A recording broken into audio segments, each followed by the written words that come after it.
Hey everyone, welcome back to the channel. In today's video, I'm going to show you how to link your bank account to your Credit Karma. It's really simple and easy. For this, first of all, what you have to do is you have to open your Credit Karma money spent or save home screen, and then you have to select this make a deposit.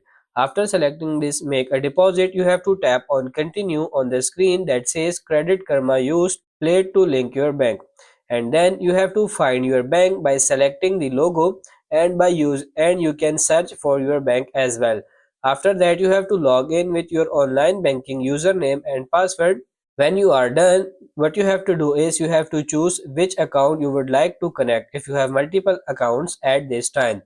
After that, once your external account is linked to your Credit Karma money spent and save accounts, you can start making deposits. And that's pretty much it. That's how to link your bank account to your Credit Karma. I hope this video was helpful. If it is, like it and subscribe to the channel. Thank you.